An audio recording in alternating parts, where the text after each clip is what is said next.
හොඳයි. අද අපි කතා කරන්න යන්නේ හරිම පුදුම කතාවක් ගැන. මේක අපේ රටේ, ඒ කියන්නේ ශ්‍රී ලංකාවේ ඉපැරණි ඉංජිනේරුවන්ගේ පුදුමාකාර නිර්මාණයක් ගැන කතාවක්. මේ තාක්ෂණය කොච්චර දියුණුද කියනවනම් අවුරුදු දහස් ගානකට පස්සේ ආපු නූතන ඉංජිනේරුවන්ටත් මේක අලුතෙන්ම හොයාගන්න වුණා වගේ වැඩකුනේ. එහෙනම් අපි යමුද මේ අතීතයේ හංගපු ලොකු රහසක් හොයාගෙන.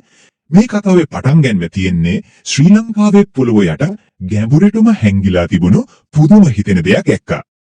හරි. අපි පොඩ්ඩක් හිතමු කාලය 1980 ගණන්. තැන තමයි මාදුරුව.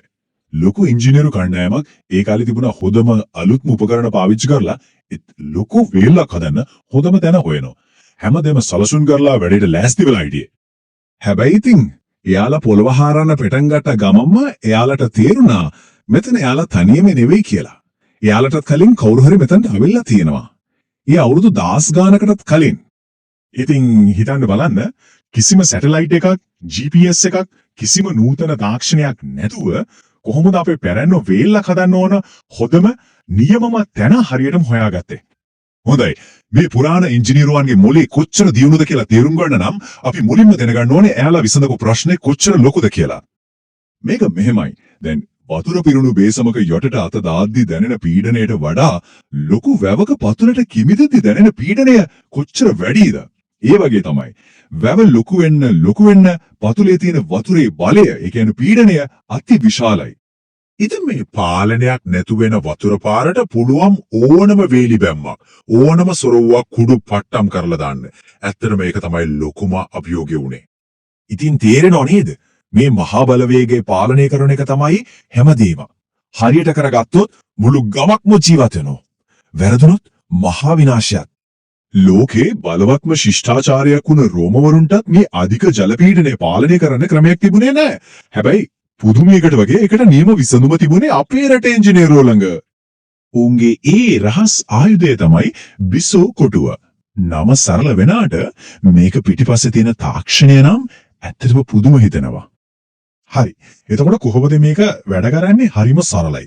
අධික පීඩනයෙන් වේගයෙන් එන වතුර පාර මුලින්ම ඇතුල් වෙන්නේ වේල් ඇතුළේම හදපු ලොකු ලිදක් වගේ කොටසකට. එතනදී මොකද වෙන්නේ? වතුරේ වේගය බාල වෙලා අර මුලින් තිබ්බ මහා බලය නැත්තටම නැති වෙලා යනවා. ඊට පස්සේ තමයි හරිම සංසුන්ව පාලනය කරපු වතුර ටික සොරවෙන් එළියට යන්නේ. හරිම සරලයි නේද? ඒත් ඔච්චර දක්ෂයිද? හැබැයි පුදුමම හිතන කාරණේ තමයි අවුරුදු 10 ගානකට කලින් හදපු මේ බිසෝ කොටුවයි අද කාලේ ලෝකෙ ලොකුම වේලිවල පාවිච්චි කරන වැල්ව් ෆ්ලවර් තාක්ෂණයයි කියන්නේ දෙකක් නෙවෙයි එකක්. මූලධර්මයේ හරියටම එකයි. මේ තාක්ෂණය කොච්චර වටිනවද කියලා අපේ අයටත් වඩා හොඳට තේරුම් ගත්තේ අවුරුදු ගානකට පස්සේ ලංකාවට ආපු බ්‍රිතාන්‍ය ජාතිකයන්. එයාලා මේවා දැකලා පුදුම වෙලා ගියා. මේ බලන්න හෙන්රි පාකර් කියන බ්‍රිතාන්‍ය සිවිල් ඉංජිනේරුවා කියපු දෙයක්.